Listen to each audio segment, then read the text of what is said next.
How you doing, YouTube? Matt Nassa Beer Reviews. Back with some aged hopeful goodness up in this piece. In the form of Captain Lawrence Brewing Company, this be their Hops and Roses. Yeah.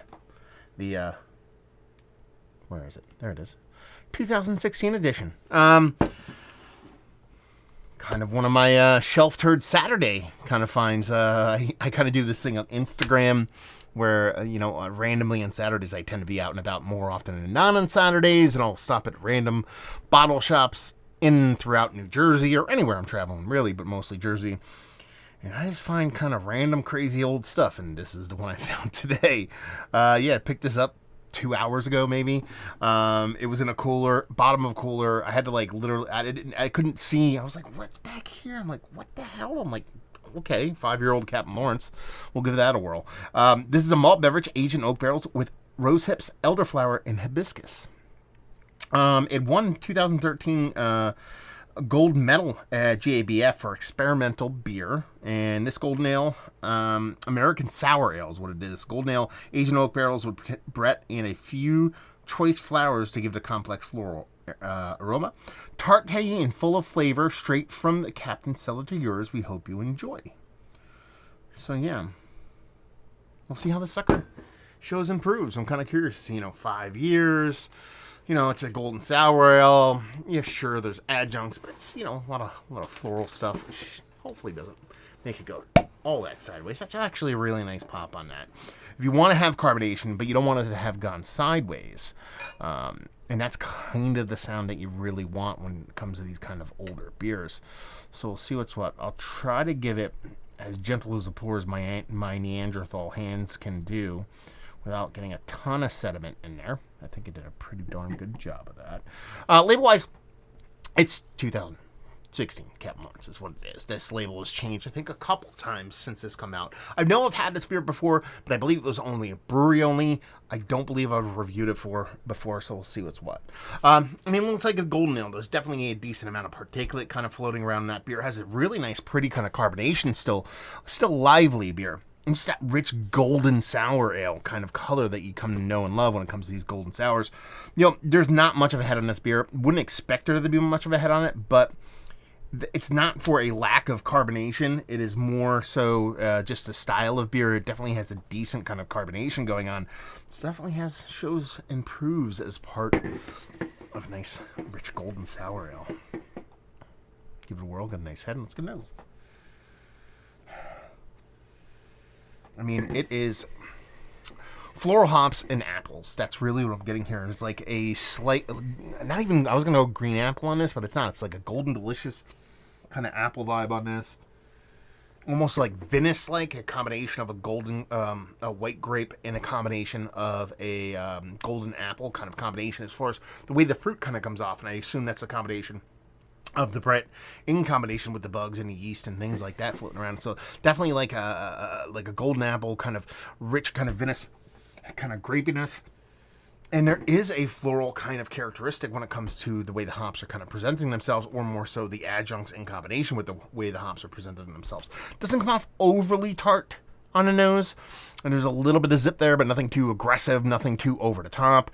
I don't think it's going to be aggressively sour, maybe a subtle tartness with a nice kind of Venice characteristic, a little bit of floralness, and I kind of hope there's a decent kind of oak tannin kind of floating around in this. I want a little bit of dryness to kind of bully its way in at the end of this.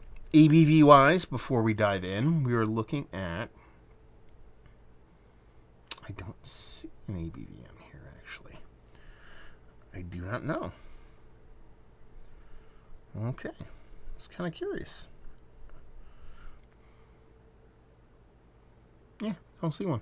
So, we'll do a little bit of guessing. So, let's dive in. One more whiff. Cheers, y'all.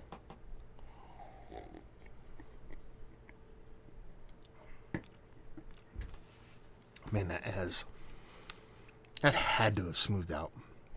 From what I remember, this had a tartness to it. But not an over-aggressive kind of tartness, but a pretty purposeful tartness. And it's just not really tart at all now. That tartness has been burned off completely through time.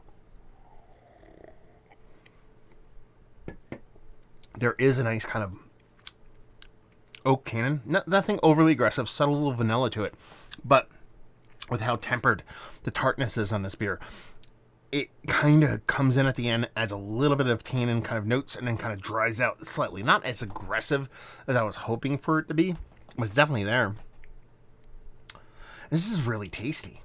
Like, really tasty. It held up amazingly well. This is really, really, really good. I don't think this beer is anywhere close to what it used to be when it was originally released. But all I can speak to it is how it's drinking now.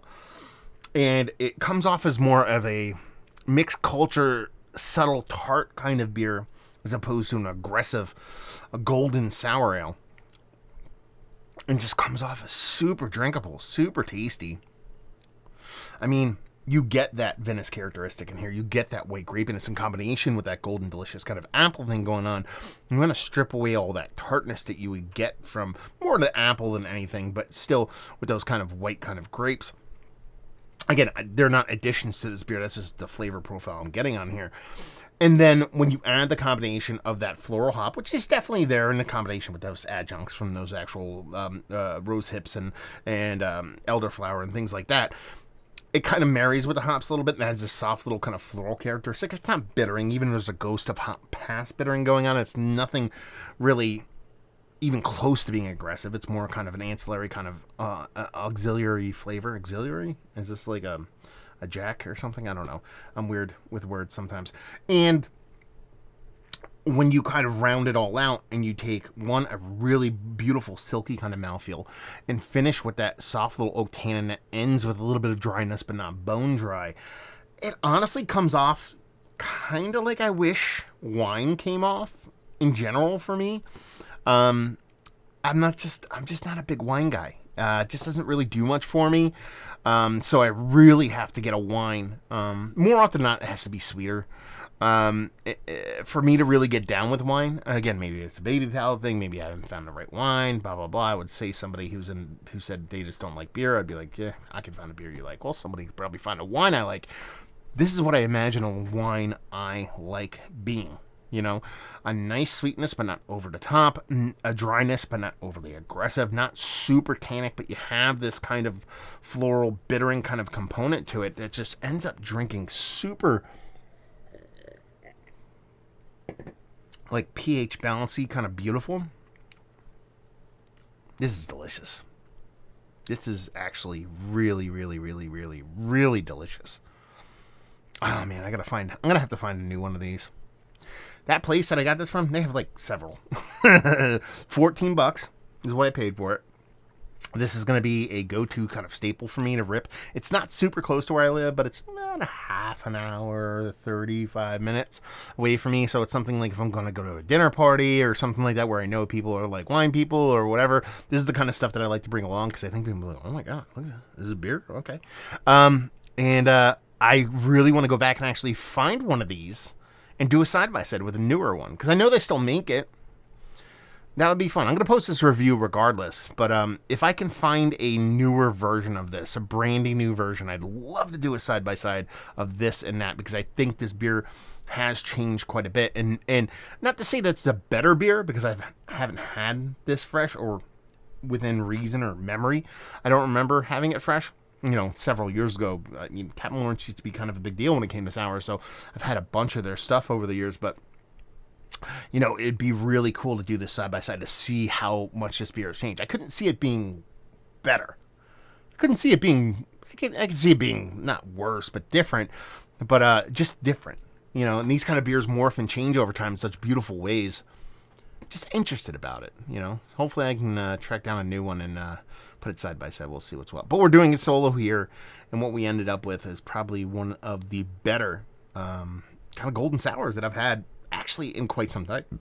It's just that good because it lacks an aggressive tartness, an aggressive sour component. Some of these golden sours, you know, you're leaning heavily into kind of floral characteristics here with these rose hips and flower petals and stuff like that. So you're not doing a super aggressive adjuncty thing. Sure, it's barrel aged, but I assume that's just oak. I don't think they actually call out Yeah, it just says oak barrel, so I assume it's neutral oak or a fodder.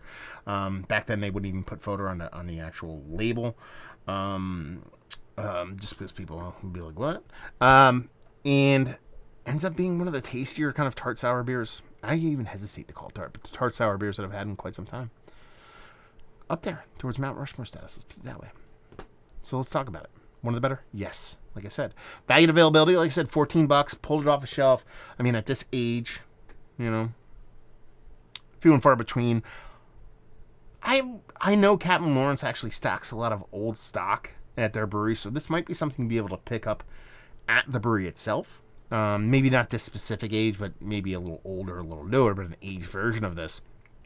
Like I said, find this in the wild is going to be a little bit few and far between. And leave you with, if you like what we like this. If you like golden ales that aren't too aggressively sour, aren't too aggressively tart, I think you'll really dig this. It's a really tasty beer, really well done. And honestly, I am going to drink the crap out of this because I think it's absolutely fantastic. So there you go. Review in the books. Hopefully you guys enjoyed it. Down there, if you want to talk about it, let me know if you've had this beer, either new, old, or both. I'm really curious to see what your experiences are with this beer. Massive Beers, if you want to check me out doing the social media stuff. Beer Massif. If you want to check me out doing the whole podcasting thing. Hopefully you guys enjoyed the review. Hopefully you're enjoying a little bit of old beer right now. Hope to see you next time. Cheers.